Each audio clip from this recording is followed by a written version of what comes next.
1 अगस्त को बीजेपी जिला medical cell ERC अस्पताल तथा रंगपुर वार्ड नंबर 4 के सदस्यों की मौजूदगी में तथा बूथ सभापति, सभानिधि, शक्ति केंद्र प्रमुख व कार्यकर्ता, मंडल साधारण संपादक कृष्ण राय व दूसरे हस्तियों की मौजूदगी में सभी लोगों की संयुक्त प्रयास के चलते एक आंखों की जांच शिविर का कार्यक्रम आयोजित किया गया। उधारबंद के जाने माने विधायक राजीव ग्वाला, मंडल सभापति पुलोक दे इस शिविर में मौजूद रहकर आनुष्ठानिक तौर पर उद्घाटन किए। जिला मेडिकल सेल के कन्वीनर डॉक्टर प्रवाल पाल प्रारंभिक वक्तव्य में आंखों की जांच से लेकर आंखों की कई पहलुओं पर आलोकपात किया।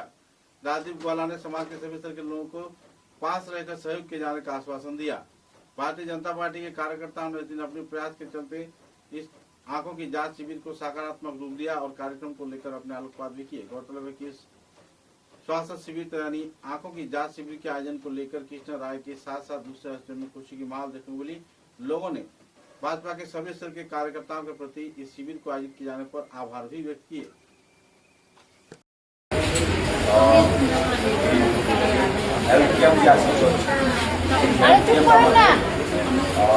Bharatiya Janata party medical seller विशेष করে সাধারণ সম্পাদক রায় এবং এই অঞ্চলে ওয়ার্ডের যারা আমাদের ভারতীয় জনতা পার্টি প্রত্যেক স্তরের যারা কার্যকর্তারা আছেন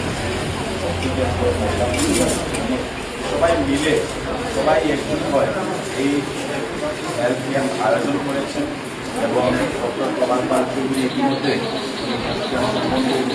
বিস্তারিতভাবে আপনাদের সামনে তুলে ধরেছেন। মন্ডল সভাপতি অনেক গুরুত্বপূর্ণ কথা বলেছেন।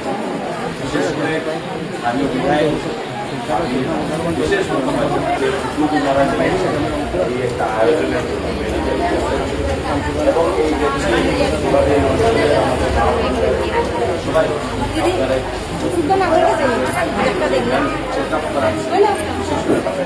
আমাদের ইআরসি যে আছে এই ইআরসি অনেক চিকিৎসকরা এখানে উপস্থিত হয়েছেন এবং এই কাজে ওনারা আমাদেরকে সহযোগিতা করেছেন। সবাইকে আমার ধন্যবাদ জানাচ্ছি। আমাদের মন্ডল সভাপতি বলেছেন যে ভারতীয় জনতা পার্টির যারা কার্যকর্তারা বা ভারতীয় জনতা পার্টি খালি নির্বাচনের সময় নয়, আজকের দিনে কোনো নির্বাচন নয়, আমাদের বিধানসভা নির্বাচন কিছু মাস গত এপ্রিল মাসে হয়, কিন্তু ভারতীয় জনতা পার্টির কার্যকর্তা সারা বছর জনগণের সেবাকে সবসময় নিয়োজিত, যার